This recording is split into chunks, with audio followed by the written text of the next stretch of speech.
Hello class, Professor Morris. My name is Don Edgar, and this is my introduction to my final project as a student at FSCJ in the Supervision and Management program. The title of my program is Change or Die, Change Management. I looked for good quotes on change management, and I decided the best way to introduce my presentation was to put it in my own words, which I would say that change is not a choice. Change is inescapable, and we are all required to change on a daily basis in some form or another. If we are unwilling or unable to change, we are doomed to failure. We will fail in our chosen careers, we'll fail in our relationships with our spouses and as parents. On the internet you can find many references for change management. But I'm focusing on two change management models, one by Kurt Lewin and one by Dr. John Cotter. I hope you enjoy the presentation, and I wish you all the best as graduates and in the future.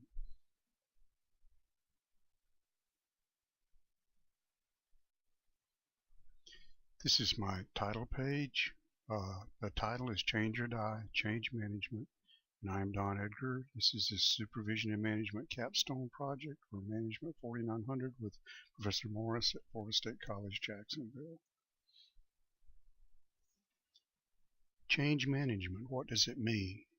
It's the same thing as change leadership. Why do organizations need to change when things are going well, sales are through the roof, and products are flying off the shelves? Perhaps we should ask those questions to some of the companies that were booming during the 80s, 90s, and after the turn of the century, who are no longer in business today, or who are a shadow of their old selves.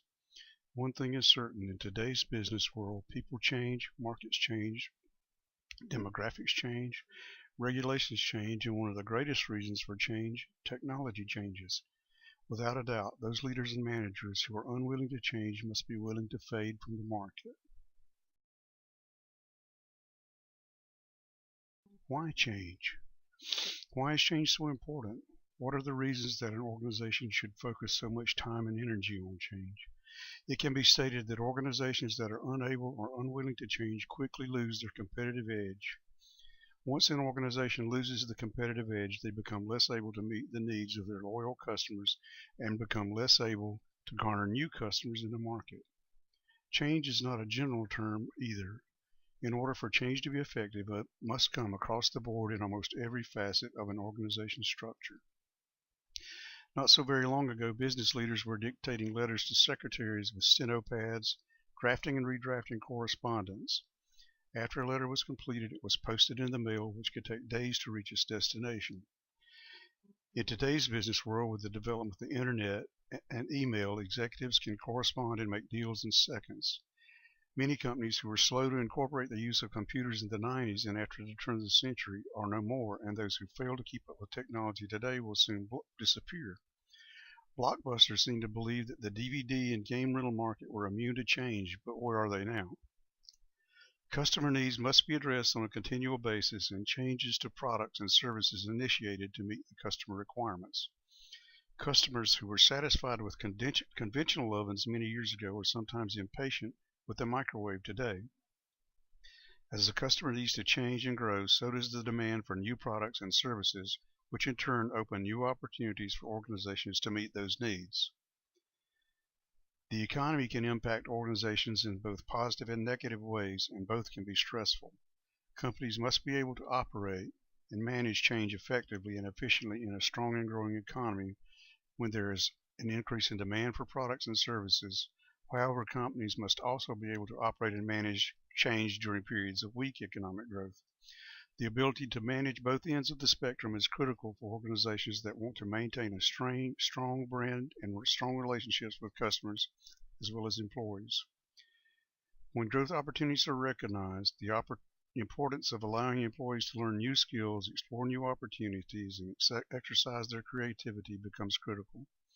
Preparing employees to deal with those changes involves an analysis of the tools and training required to help them learn new skills. In the case of training, each organization should develop a plan that best suits the company's needs. Some organizations may use a classroom training program, while some may develop online training programs. In any case, organizations need to evaluate employees' capabilities and then take steps to fill the gaps between current skills and the skills required to respond to growth. Lewin's Change Management Model.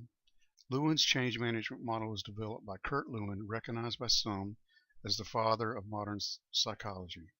Lewin was born prior to 1900, and his change management model was developed before World War II, but he is still quoted and referenced many times when change management is discussed and researched.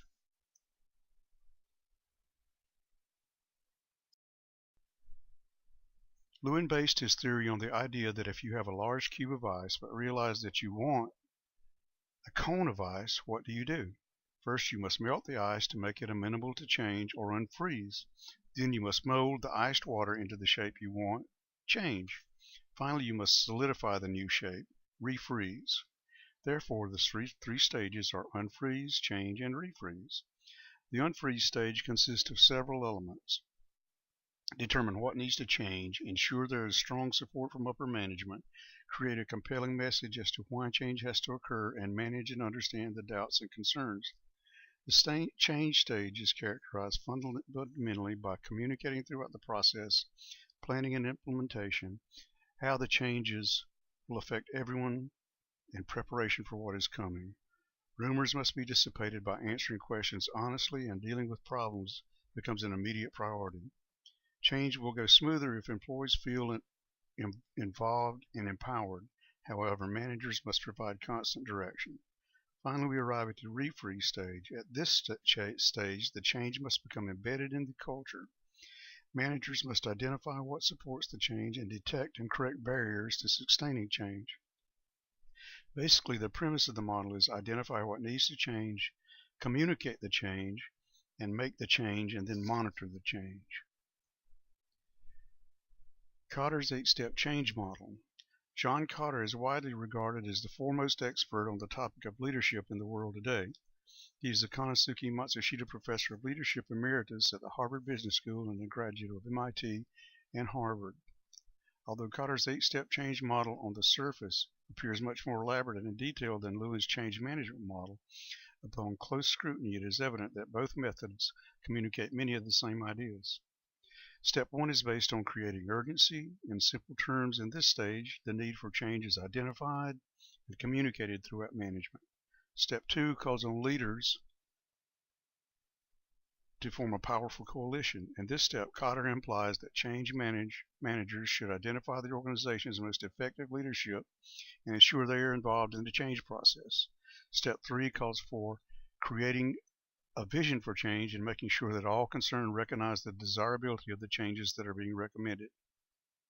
Step 4, communicate the vision, means exactly what it says and make sure the required change is forefront of communications to all concerned. Step 6 is to create short-term wins. However, it really means, again, the word communicate all successes throughout the organization. It can be truthfully stated, nothing motivates more than success. Step 7 instructs the organization to build on the change. Simply put, monitor the changes and continuously improve. And Step 8 seems to sound much like Lewin's change model, anchor the changes in corporate culture. This goes back to the word communicate. After the change is implemented, the results must be made known throughout the organization. Principals recognize and ensure that new leaders are amenable to change as the leaders that they replace. How do I plan to incorporate change management in my career? The sometimes infamous Confederate General Nathan Forrest is quoted as saying that his strategy was to get there the fastest with the mostest, and this shall be my strategy also, to be the first to recognize the need for change, provide the most and the most viable ideas to incorporate the change. Over 2,000 years ago, the Greek philosopher Heraclitus stated, "Change is the only constant." That statement is just as true today as it was then, and probably even more so.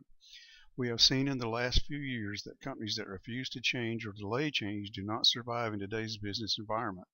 Some companies that have declined due to failure to change: Blockbuster, Sears, Eastman Kodak, and Yahoo.